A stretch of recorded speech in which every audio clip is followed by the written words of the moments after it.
Flexibility. The ability to be flexible, not only in body, but in mind, spirit, and problem solving. The skill is critical for me to cultivate on the daily because life keeps throwing curveballs. Physical flexibility gives me the energy and control over my body to feel good about pushing past my current comfort zone. Mental flexibility gives me the quick wits to plan ahead while juggling creative projects. And spiritual flexibility gives me the ultimate peace of mind I can come back to through any unexpected challenges. If you want to see my quest for flexibility and to learn new ideas for yours, keep your eyes on the silver screen. My name is Qui-Shawn, and I'm a third-year interdisciplinary computing and music technology student at UC San Diego. Today's Insights Outside will explore how our lives can all be a little bit more incredible if we make the effort to be flexible.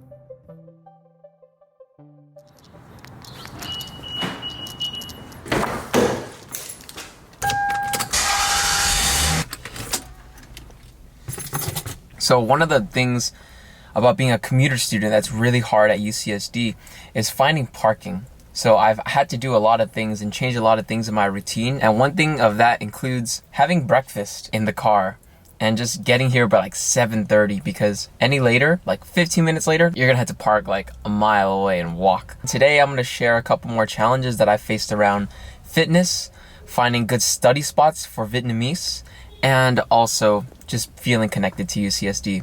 Something kind of miraculous just happened. I was sitting in my car, eating breakfast, and Munir, right here, pulled up to the car, and it turns out we're actually like car mates. He arrives here at 7 a.m., and then he meditates. You also told me a little bit about your background as a hypnotherapist who was a transfer student, and now you have your citizenship. I want to hear from you, like, the biggest challenges that you've had to be really creative and flexible with solving. So the first year when I transferred to UCSD, even though I had my financial aid at community college, here they told me, you know what, your parents are not here, even though I was a resident of California. So I had to pay, about $15,000 per quarter. I went, I took some loan from bank, I paid that $15,000, and then I had to take a year off, do hypnotherapy, and then work, earn money, and then come back to school. I imagine that if you're already in the workforce, you're addressing a lot of the problems that a student might have. So what's the hard, challenging part that you're learning from UCSD? So first of all, you have problems in network to get in the field. And second of all, here they assume that everybody's coming for research. I'm a hands-on person, not a researcher. So you went out to Los Angeles and be like, all right, I'm gonna start being a hypnotherapist, start doing this practice. So my next question is, who the heck is gonna pay $100 an hour for psychotherapists? The thing I'm most skeptical about with hypnosis and hypnotherapy is that, like, without using any effort of my own, I can somehow reach a revelation or enlightenment.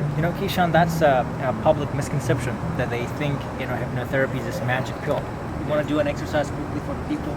Yeah, let's do a quick exercise. So, Munir, how are you gonna hypnotize me? Yeah, I'm gonna hypnotize you. Oh shit! Oh my god! All right. If anything goes wrong, this is his face. He's from Turkey. I cannot hypnotize you unless you're open to it. But all I'm asking you is to relax and to follow the suggestions I'm giving. That's it. Now, when I count from 5 to 0, just slowly close your eyes. 5, 4,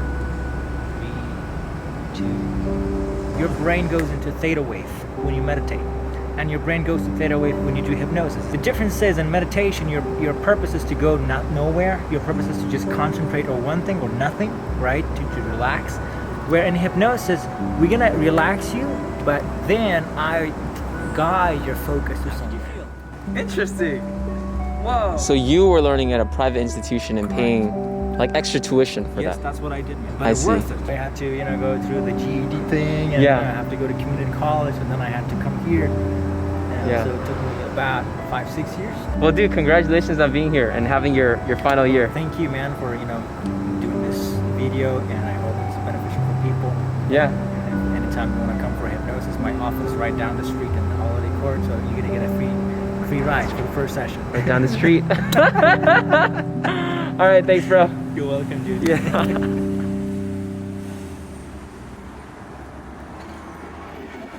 One advantage of being flexible and planning ahead of time is that I can eat all of my freaking meals with peace. So I've been pretty aggressive in the past 2 or 3 weeks about creating a shopping plan for groceries, meal prepping, and also like finding places on campus where I can microwave. Flexibility in food planning and nutrition just takes a little bit more planning than it does for other things, but it pays off really well.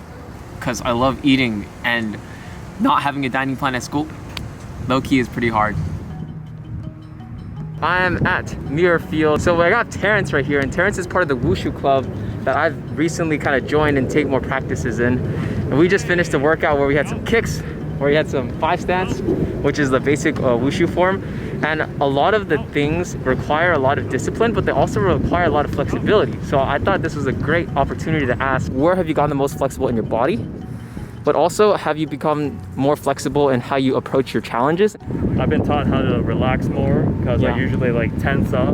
Yeah. So I'm being taught to like be more flexible and relaxed and all around, so I could perform my moves more fluid. At first I was like kind of right here. I could definitely go a lot more down compared to when I first started. Do you have any advice for me as a beginner, or anyone who wants to begin martial arts or Wushu, to give them encouragement on the journey? Just keep expecting to fail. You're gonna be taught and revised a lot of times, but look forward to that, because like the reason why you're coming is because you want to do better, you want to improve. Yeah. Even the most experienced, they're always getting taught about what they need to fix. Yeah. So it's not just beginners, but for everyone. Something I really resonate with is that when I'm at my Tai Chi Institute, I feel like I'm the nail sticking out because I'm the youngest person there. My ego is like, oh, how come you don't know this? You're so young. You should be able to be flexible or do this or do that. And I think what also you just said is a good reminder that if we're gonna show up to something to get better at it, it's okay that we're not like perfect, and we don't even need to be like that good. We just need to be doing the best in terms of our own standards.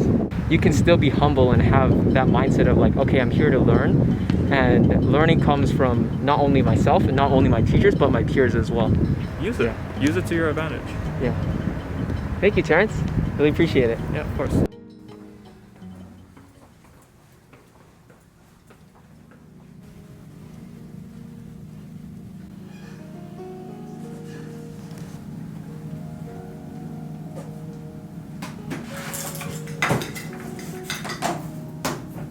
One problem I always face at UCSD is finding a good spot to study. I mean, like, I have my regular classes where my music classes, I can just kind of go to the music building, or if I have a writing class, I can go to the library. But right now I'm learning Vietnamese, and I have no place to really practice that out loud or to really find resources for it. So I was searching a lot, and I finally found this language learning library. And what I love doing is coming here and practicing out loud. Having a space like this allows me not only to pursue my academic endeavors in a way that's like learning and writing and music, but I also get to pursue the cultural and heritage endeavors that I've always wanted to learn. So in that way, like, finding study spaces, being flexible, is really, really impactful for like my experience at UCSD. Every single day I come here, it's like really nice, it's really calm, and I feel like I have a safe and good space to practice out loud. Mấy người ngồi ở hàng ghế đầu trong xe hơi phải thắt dây an toàn.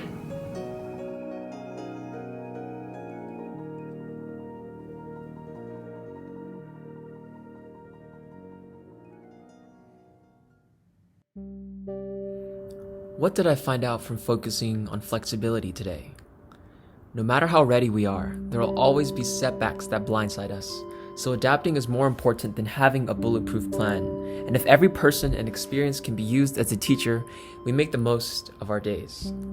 Here are 3 flexibility practices you can do right now. First, expand your worldview. Second, practice resourcefulness. Third, adopt a growth mindset. Look at the biggest challenge you're facing, be it a choice of career, relationship, or new creative project, and ask someone with experience in that field about their most daunting hardships. Chances are you'll find an emotional spark to renew your energy and move forward in a more realistic way. Discovering hidden gems like hypnotherapy school for Munir and the language learning lab result from talking to people who could point to opportunities' way, exploring new areas, and taking on a spirit of adventure with the unwavering belief that our discoveries will enrich our lives. The next nuisance you face, reframe it as an opportunity that can expand your skills. The unforgiving parking and the impractical food prospects at UCSD allow me to improve how I budget and balance my time. In the words of Jim Rohn, entrepreneur and pioneer of personal development, don't wish it were easier, wish you were better. Don't wish for less problems, wish for more skills. Don't wish for less challenge, wish for more wisdom. For those of us who dare to nurture our insight and adventure outside, may we have the immeasurable wealth of happiness, mindfulness, and relationships.